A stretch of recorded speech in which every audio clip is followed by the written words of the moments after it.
Acne medications can be confusing and overwhelming, but there are different types of acne medications. The topical ones, or the ones we put on top of our skin, and the oral ones, the ones that go into the O of our mouth. Now, I need to share with you something terrible that happened to me when I was younger, as well as speak about the differences between oral and topical medications and which ones may be better for you. If you're someone who is struggling with acne, I've been there, and I've had some very interesting experiences of my own, as well as now having the ability as a medical esthetician to work with doctors and dermatologists to help other people understand their skin and work their prescriptions into their everyday lives. Now, unfortunately, I did not have apostrophe when I was growing up. We're working with them on a portion of today's video, which I'll talk about, but first, I have to tell you about when I was first prescribed antibiotics for my acne. As you know, especially if you've watched this channel for any amount of time, growing up, I had a terrible time with my acne, and in my desperation, I literally tried to see over 20 doctors, dermatologists, and practitioners to help me with my skin. I was initially prescribed different amounts of antibiotics, and at one point was on 1,200 milligrams of tetracycline, and I would sometimes get pretty sick if I took the medication on an empty stomach, but I did it anyways. And from those experiences, it did kind of scare me from taking oral medications up until I started taking Spironolactone around 2020 and 2021. Now, the right medication for me might not be the right medication for you. Everyone's body is different, but some things can be so helpful for one person and not for another, which is again why it's so important to seek expert help and expert advice. But unfortunately, because of one bad experience, I didn't delve into other oral acne medications for a period of almost a decade. I've personally never been on birth control either because of my religious upbringing, but as I got older, I also found out that birth control could have helped my acne. And then there are things like Accutane or vitamin A, basically an oral form of retinoids that can also help acne, but because I have only one kidney and my parents wouldn't allow me to go on birth control, I wasn't allowed to do that when I was younger either. So oral medications can be wonderful, but on this channel, we always like to break down the science behind skincare, understand ingredients and how they work. And when it comes to acne treatment, there are again, both topical and oral medications. So while I had a bad experience with one, how do you make sure that you're getting the right experience for you? I've also had some very bad experiences with topical medications. You've seen me on the internet. I've burned my face off. I glued eyelashes and had them like scratch my cornea one time. I've made a lot of mistakes, okay? Please come off of my eyes. Please come off of my eyes. But instead of making those mistakes again, I want you to learn from mine. And let's actually speak about the most common oral and topical medications for acne so that you can understand them and how they work a little bit better.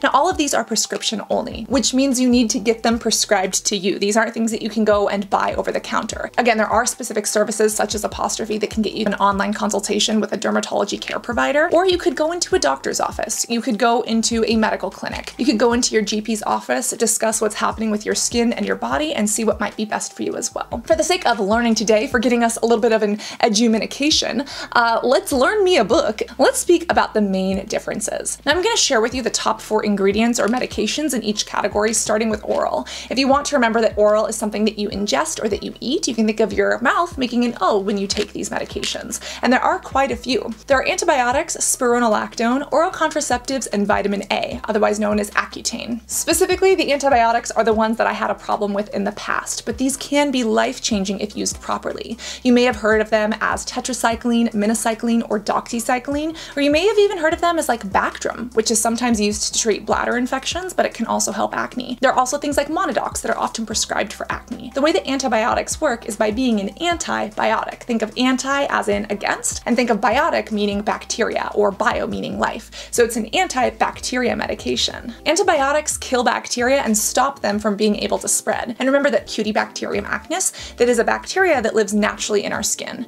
But when it overproduces and eats too much oil and gets clogged underneath our skin, that's when it has a hard time escaping and causes pimples on our face. Or elsewhere on our body, if you're like me and you got a gnarly shoulder breakout going on that you've been picking at a little too much recently.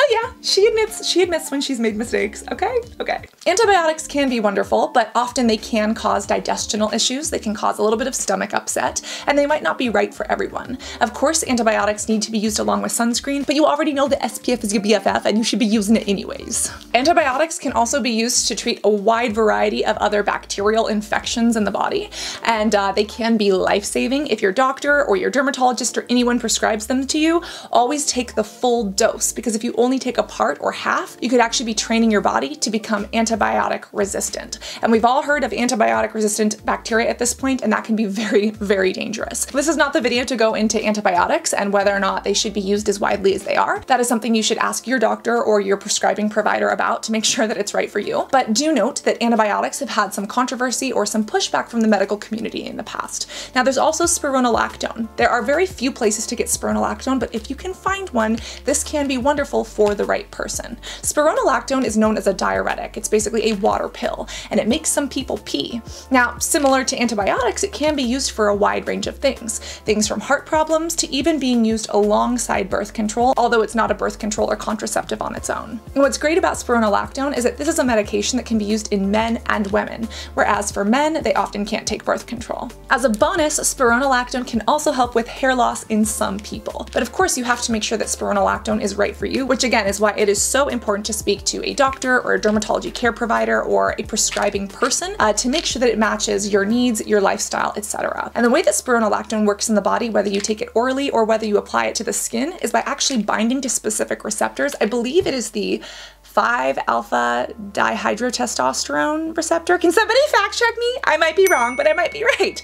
But it basically says, hey, sex hormones, get the f out of the way. I'm gonna sit in this chair instead. And when the spironolactone sits in that little chair or kind of fits in that receptor, it doesn't allow your body's natural sex hormones, such as testosterone and other androgens, to bind there instead. And a lot of times testosterone or androgens are actually contributing factors to acne because they can cause more oil to be produced in your skin, which the acne bacteria feeds off of. So we could use antibiotics to kill the bacteria, or we could use spironolactone to actually starve the bacteria.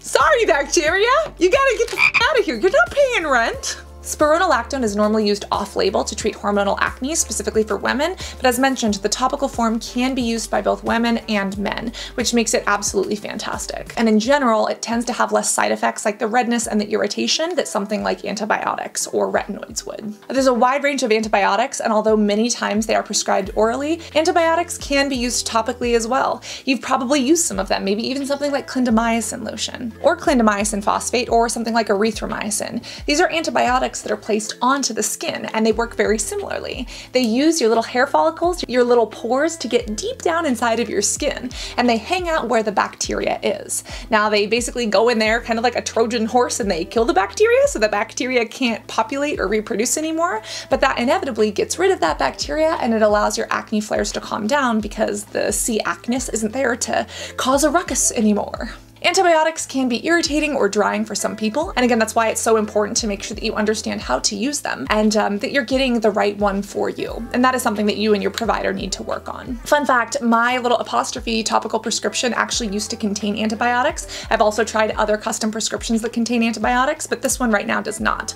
This one has spironolactone. Now, as mentioned, spironolactone can also be used topically. And what's fantastic about topical spironolactone is that it can be used by men and by women, and it isn't often as irritating to the skin as some other acne medications are. Now, mine is a blend. You basically upload photos of your skin, you speak about what you need. I actually spoke about my lashes. I got some Latisse this time that I might try. We're gonna talk about that in another video. But my blend actually changed a little bit, and mine now has tretinoin, spironolactone, and tranexamic acid, which takes us into the next one that you might recognize, tretinoin. Tretinoin is known as vitamin A. You might also know it as Accutane from the pill form. It is one of our retinoids that falls underneath that retinoid umbrella. And yes, it can be used topically on top of the skin, but it can also be used as an oral medication, specifically as Accutane or Roaccutane. Now, Accutane, the brand name, was actually taken off the market. There were quite a few lawsuits that ensued, but the truth is that Accutane can be a miracle medication for those who actually need it. It is very, very harsh, but it can be very, very wonderful. And the way that Accutane or tretinoin, or basically this vitamin A, when taken orally works, is by telling all of the oil glands in your body to stop producing as much oil. So yes, it works for people who have really oily skin and acne, but it can also help people who have a really oily scalp and oily hairline. It specifically shrinks the oil glands inside of your skin so that they can't produce as much oil. And remember, the acne bacteria literally feeds off of that oil, so we're kind of starving the bacteria out. Now, unfortunately,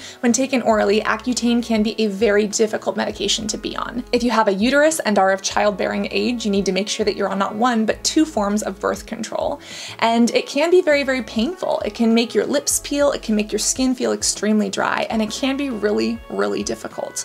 Although for the right person and when prescribed by the right practitioner, it can be amazing. But there are some people who say, I don't want to go the oral route, what about the topical route? Well, yes, vitamin A or tretinoin or your Retin-A, your retinoids can be used topically, and we speak about that all the time. It helps not only with acne, but it can also help with fine lines and wrinkles, with things like rosacea or pigmentary spots. Basically, retinoids work by binding to the RAR and RXR receptor inside of your cells. They tell your skin cells, hey, produce more of yourself, basically something called epidermal growth factor. Epi meaning top, dermal meaning skin, and growth factor meaning a thing that makes things grow. So it's the top of your skin growing things more. And that's essentially what retinoids do. They speed up that process, which yes, even topically can cause a little bit of redness, some dryness, and some peeling, but it really accelerates that process. And if you get a retinoid that is in prescription strength, you're getting basically the highest potency that there is, because the retinol or the retinal that we buy over the counter is not as potent as something like the retinoic acid or the tretinoin that is prescribed. Again, mine is a combination of tretinoin and spironolactone. This is specifically made for me, but this is actually made to help with adult female hormonal acne, which is what I have. And again, what I am currently struggling with. Oh my god, I want to pick it so bad. Don't do it, Cassandra, don't do it! Ugh. This also has a bit of tranexamic acid in it, which for me is perfect. Tranexamic acid is actually also used as an oral medication if you have a major hemorrhaging, such as a gunshot wound, or if you got stabbed, or if you have heavy menstrual bleeding. Fun fact, although tranexamic acid, to my knowledge, is not used orally as an acne medication, but topically it can help with things like hyperpigmentation as well. Now there is one more category of oral medications that can help with acne, and these are specifically called oral contraceptives, aka birth control. You see, the way birth control works is by changing the body's hormones so that your body does not have the hormones to support the growth of a child or a baby. There are many different types of birth control, and unfortunately there's not a one-size-fits-all fix for acne. Sometimes birth control is prescribed to prevent the body from getting pregnant. Other times people are prescribed birth control to help with painful conditions such as endometriosis, where basically the uterine lining inside of the bodies doesn't grow in the uterus where it's supposed to, and it starts growing on the ovaries or even on the intestines or even up in the lungs. Fun fact, if you really want a horror story. Woo!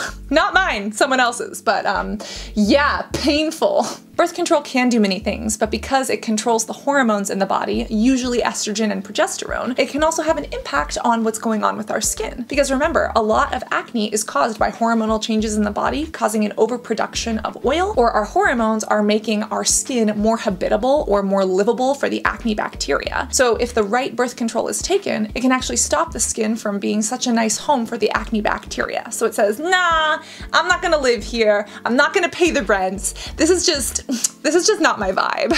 Now, unfortunately, because there are different types of birth control, some, specifically progesterone-based birth controls, can make acne worse. And this is why it is so important to speak to an OBGYN or a dermatologist or both, an endocrinologist, to understand how your body operates, what your body needs, and what you can do. And again, for men or for people with XY chromosomes, birth control is not always an option. And that's why if you are dealing with like adult hormonal acne, spironolactone is wonderful because it can be taken orally or topically, as well as be used by males and females. Same thing with antibiotics. If it's a fit for you, it can be used by almost anyone. And same thing for Accutane or this vitamin A. It can be used topically by any gender as well as orally. Although if you do have a uterus and if you're of childbearing capabilities, you do have to be on 2 forms of the birth control. At least that's how it used to be. And that was one of the 2 reasons that I was not allowed to have Accutane. My one kidney was also kind of an issue. We didn't know about my one kidney at the time, but yeah, I was born with just one of them kidneys. Hope nothing happens to it. If anybody wants to donate one, maybe in case of emergencies, we can have a donate a kidney to Cass list. I don't know. I'd pay you for your kidney, but not on the black market. This is a topic for another day. Now, of course, with all of these medications that can be used orally and topically, there are also over-the-counter medications that can be used topically. We've spoken about those all the time, from our benzoyl peroxides to our salicylic acid to things like sulfur. And because you can get those over the counter, they're not prescription, we're not going to speak about them here. But when it does come to getting a prescription from your doctor, some of these can be truly life-changing. And if you speak to a doctor about which one is right for you, weighing the pros and cons for your lifestyle, for your body, but the only person that can have those conversations with you is your healthcare provider, someone who can can look at your history, speak with you about what you need, and actually give you that support. I know it can be really difficult to get an appointment at a dermatology office or even at a general doctor's office if you're not having like an emergency situation. But Apostrophe, I really like their flow through. They make it very easy to upload photos, and I also like that they have both Spironolactone and then other things like Latisse. And if that is something that you're considering, this would be the #1 and really the only custom acne skincare prescription space online that I would recommend getting it. Now, when it comes to where it's available, I know that there are some people internationally that have a hard time with this. To my knowledge, Apostrophe is only available in America, but it is available in I think 49 states, and I think they're looking at Washington, DC, which is also really nice to know. There are other custom blended prescription skincare companies that I do like, but I think that Apostrophe really stands out because nobody else has Spironolactone and things like Latisse for eyelashes, or they even have options for men's hair loss. And depending on where you live and whether or not Apostrophe or these other services are available, and depending on your needs and which interface you like better, understanding which platforms work, which one is in your area and right for you, is going to allow you to get matched with a provider who can give you the best insights, the best advice, and the best prescription for your specific skin's needs. I vividly remember when my acne was at its worst, I dreaded every single day. I could not look at myself in the mirror, and I would pick at myself in the mirror. And especially when I was looking at my face every single day, it was hard to see progress. That's why I always recommend that you take photos. That way when you're trying new things, you can actually see if they're working. And what's so interesting is that when I look back at my photos that I've uploaded to Apostrophe, I can actually see how something like my skin has changed over the years. And it's wonderful that they store all that data. Again, I really like their photo system. The other thing is that I haven't tried the Latisse yet, so I'm interested to see if my lashes change when I start trying that. I currently have extensions on, so I might take them off, or I'll just see if the Latisse makes one of my sides of my eyelashes grow more than the other. We shall experiment. If you do want to try Apostrophe, I've listed everything below. Again, I'm so grateful that they were willing to work with us on this video and help provide education and information to those of us who are struggling, who are curious, and want to take our skincare routines into our own hands and understand our prescriptions and how they work, so that when we get them from a dermatologist or a medical provider, we can integrate these into our lives, into our bodies, and even into our skincare routines more seamlessly. And if you have more questions that we didn't cover here, if you want to go in depth on antibiotics and acne, or updated details on vitamin A orally and acne, because I used to be against Accutane and I've seen it change lives, so it kind of changed my mind in light of new information, let me know. We can talk about it. But for now, I always want you to stay hydrated, both orally and topically. Always reapply your SPF because it is your BFF, especially if you're on retinoids, especially if you're on antibiotics. Sunscreen is your best friend. Come on, you know this by now. And always be beautiful both inside and out. I love you, and I cannot wait to see you in this next video. Love you guys. Bye.